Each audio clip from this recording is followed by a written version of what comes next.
Beautiful sunny downtown Port Macquarie. Seaplane coming in, and going to do some testing today. So got the GTX and got a safety kit on the back with a new mount, which I'll deal with in a minute. 360-degree camera up there recording all the goodness. And but this is what I've come to test. Sled, some weight, some experimental fins, and want to see how this combination goes. Tested it already in the river without weight, without fins. All goes just fine, no disasters or anything else like that. So today is the day to up the ante bit, add some weight, test some new tethers, and give it a bit of a run in the bar and see how we go. So here's the fin arrangement on the back of the sled. Got a bit of checker plate, put in 3 soft surfboard fins, and a couple of eyelets and things to do attachment, and then that wraps around the ski and through the loops at the top, so hopefully that will hold it. So here's what it looks like with the underside, and then the top side.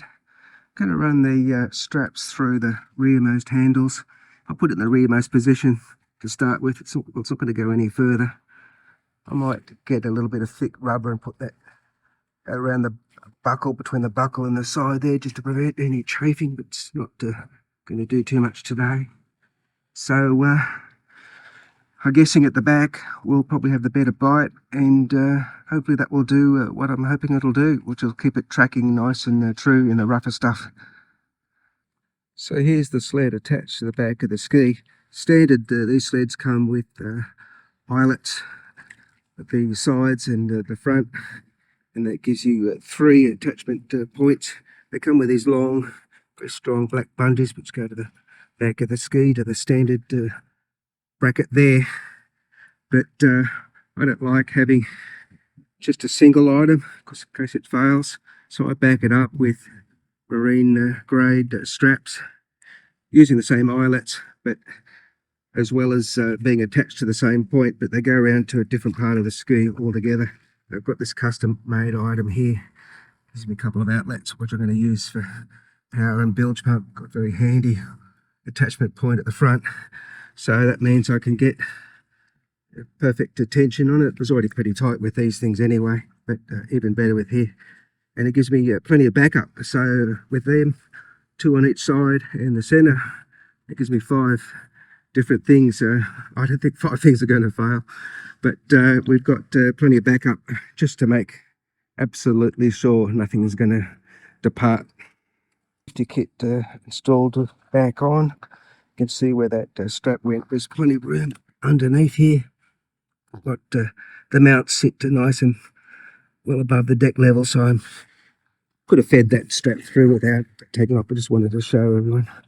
And behind here I've got room as well, so that's where the outlets of the glands will come from. So this will be the daylight, daytime type of configuration. In expedition mode, I'll replace this whole area with a big crate and lash it down differently, but the glands and the outlet and attachment point will all stay the same, of course.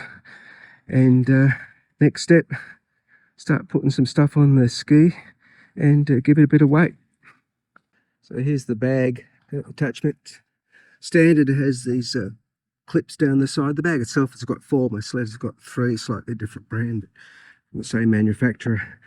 So don't rely on just these clips, of course, but they're good to hold the bag in place, keep it on the sled, but have 2 big straps going over the top. So I've got 30 kilos of weight at the bottom and some empty jerry cans just to give it some bulk, something to grab onto. Using the handles, they're pretty tough. And at the front here, we've got this last one to attach over the front here, and I'll use the same attachment point that was shown right at the beginning. Have a couple of hooks in there without the carabiners without any issue, plenty of room. So here's the whole box and dice. Pretty happy with how it's coming together so far. So the river test will be the first thing to do. Make sure that it's tracking well, different speeds, turns, this kind of stuff. Still got to work out some of the finer details of exactly what length I need for some of these things, these straps and so on. So I just got them tucked away at the moment. But the rest is working out perfectly. It's just spot on. So we'll see how this baby goes.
So I definitely had some issues going on at the back, and here's the reason why.